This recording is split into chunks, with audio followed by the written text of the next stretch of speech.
Joe Mauer is a Hall of Fame catcher who won 3 batting titles, 3 Gold Gloves, and 4 Silver Slugger awards. He has the highest career OPS, the most hits, and by far the highest WAR of any backstop to play solely in the 21st century. David Ortiz is a Hall of Fame designated hitter who ranks 17th all-time in home runs, 12th all-time in doubles, and 9th in extra base hits. He made 10 All-Star teams and put up numbers 40% better than league average over his career.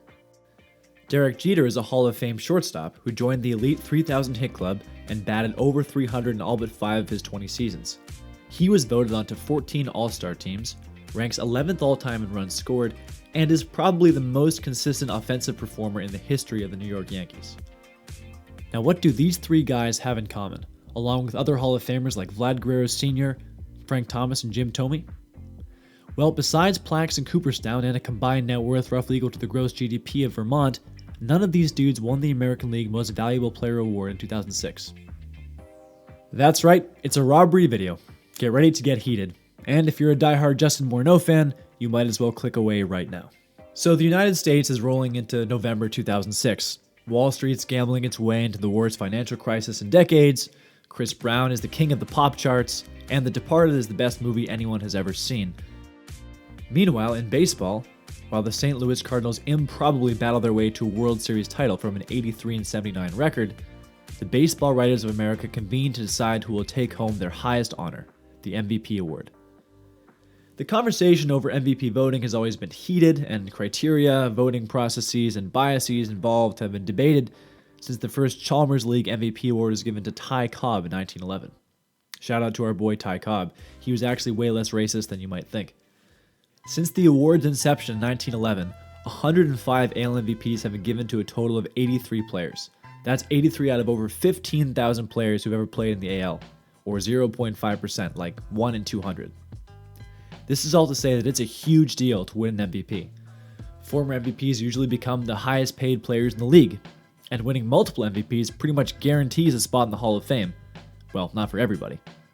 So how do you win an MVP? Well, if you're Joe Mauer in 2006, you can't do much better than bat .347 to lead the league and finish third with a .429 on-base percentage while smacking 36 doubles. He also played at baseball's most demanding position and guided the pitching staff that finished second in the league in ERA+. Oh yeah, and he did all this at age 23. Despite these accomplishments, Mauer didn't even finish in the top 5 in MVP voting. The only way to explain that is that he must have had serious competition among his peers. Let's turn the page over to Boston, where the Red Sox were slogging through a third-place finish in the midst of a long-haul hangover from 2004. One player who was anything but sluggish was slugging Dominican David Ortiz, Big Papi, who set a team record with 54 bombs to lead the majors and paced the AL with 137 RBI and 355 total bases. Ortiz had more than his share of monster seasons, but no one else in the league came close to matching his power output in 06, and his fearsome reputation that year can be seen in his league-best 119 walks. But even Big Papi couldn't crack the top 2 spots, finishing humbly in third place behind 2 men who didn't come close to him in home runs, OPS, or total bases. Well, maybe home runs and RBI are overrated, you say. Maybe the astute writers of 2006 knew that hitters' contributions to his team extend far beyond just knocking the ball a long way and getting a bunch of walks. An MVP is a guy who runs, who hits for average, who explodes in the base paths and stretches a double into a triple, who racks up base hits in clutch spots, plays solid defense every day, and most of all scores lots of runs. A guy, in other words, like Derek Jeter. No matter which team you support, it's hard not to admit that Derek Jeter is the consummate professional. He's a philanthropist, an adept businessman and self-promoter, and a lasting symbol of class and sportsmanship in baseball. And as a gentleman around town, his dating history would probably make Pete Davidson jealous. But when you look at his resume, one 3-letter acronym is glaringly missing. Although Jeter arguably had his best seasons in 98, 99, and 2009, 2006 was probably his best chance to cop an MVP when compared to the playing field around him. Avoiding slumps all season, Jeter batted above 300 every month on his way to a .343 average, 34 steals, 39 doubles, and a league-best 7.1 offensive WAR. His 214 hits would likely be tops in baseball in 2024, although in 06 they had him sitting at just third behind Ichiro and Michael Young. His 118 runs scored were second overall, and well ahead of Ortiz, Mauer, and the eventual winner Morneau. His Yankees finished with the best record in the AL, although they would bow out to the Tigers in the first round of the AL playoffs. I have focused on Mauer, Ortiz, and Jeter so far, but there were a handful of other players who shone in 2006 and deserve some attention. Grady Sizemore led the league with 6.7 wins above replacement and paced the majors in runs scored and doubles while recording a stunning 92 extra base hits, a mark since exceeded only twice by Pujols in 2009 and Chris Davis in 2013. These days it might be hard to imagine a player with the speed and power to put together 28 home runs, 11 triples, and 53 doubles in one season, but that was Grady Sizemore at his prime. Rest in peace. His Cleveland teammate Travis Hafner, who deserves a series of videos in his own right, matched his way to a league-best 181 OPS+, 16 points higher than Ortiz, although his season was limited to 130 games after breaking a bone in his hand in September. A duo of White Sox sluggers named Jim Thome and Jermaine Dye clobbered 4,100 seasons and got on base enough to finish in the top 5 in OPS. Neither of them carried their weight on defense compared to Sizemore and Mauer, but then again neither did Ortiz. Honestly, even the much maligned Vernon Wells deserves more than he got for his work in 2006. He put together a 3,100 season while batting .303 with 17 stolen bases and finished second to Sizemore in WAR overall. Say what you like about Wells after he turned 30. 27-year-old Vernon was a one-man highlight reel in center field, and his Gold Glove defense and stellar offense should have merited a top 10 finish in MVP voting in 06. Here's the thing.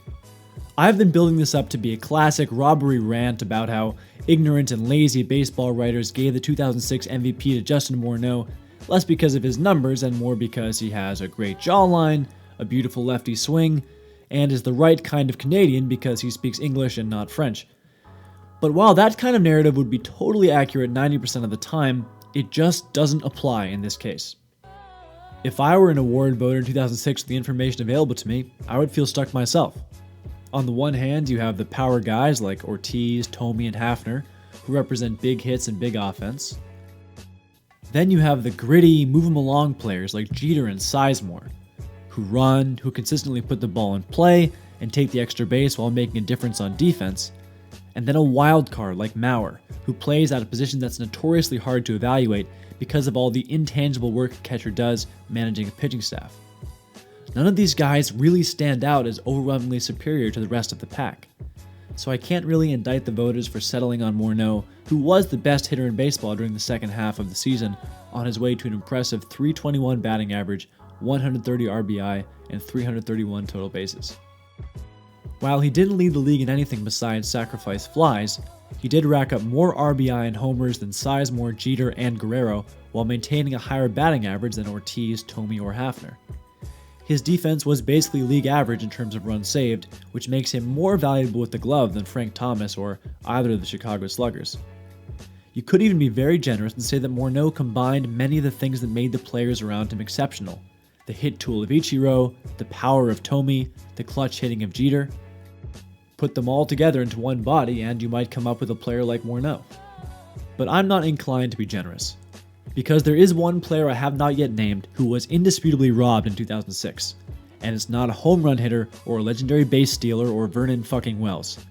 It's a Minnesota Twin, not named Justin or Joe, a guy who faced discrimination from the BBWAA not because of his looks or his politics or his attitude with the press, but for the guiltless crime of being a pitcher. Johan Santana already had the Cy Young locked up in 06 after leading the AL in virtually everything. Armed with a devastating changeup, he won his second pitching triple crown behind 19 wins, a 2.77 ERA, and 245 strikeouts over a league-best 233 innings. His ERA plus was 19 points higher than the runner-up Roy Halladay. He was over a full win better than his closest competition in WAR and had 40 strikeouts on the guy closest to him. Santana pitched like the workhorse and ace he always proved himself to be, with 9 games of double-digit strikeouts and 9 games with at least 8 innings pitched. WAR wasn't available to voters in 2006, but Santana's 7.6 mark was a full win higher than Sizemore's. The Venezuelan lefty was by far the most valuable member of the AL Central leading Twins and easily the most valuable pitcher in the league. Averaged out his club's 27-7 record in his starts, and the Twins are a 4th place team, well out of the playoffs. But the voters were not ready to acknowledge that Santana was the most valuable player in the league. Because pitchers get their own special award, the Cy Young, They're often sidelined or undervalued in MVP decisions. Only 9 AL rosin tossers have ever won the award, and since Dennis Eckersley in 1993, only Justin Verlander and Shohei Ohtani have won the award as pitchers. But this bias just doesn't make sense. It implies that a pitcher's contribution to his team's chances of winning are less significant than those of a hitter, which is patently ridiculous. Even though an ace only pitches once every 5 days, his role in each start is to potentially face every batter in the opponent's lineup and retire them, giving him a chance to essentially win a game single-handed if he surrenders no runs. A hitter, meanwhile, constrained by the structure of a lineup, will at the very most only bat 5 or 6 times per game. In the course of a season, the numbers even out. A good hitter may get about 700 plate appearances, and a good pitcher may face about 700 batters. Clearly, a pitcher's work is, over the course of a season, as important as a hitter's.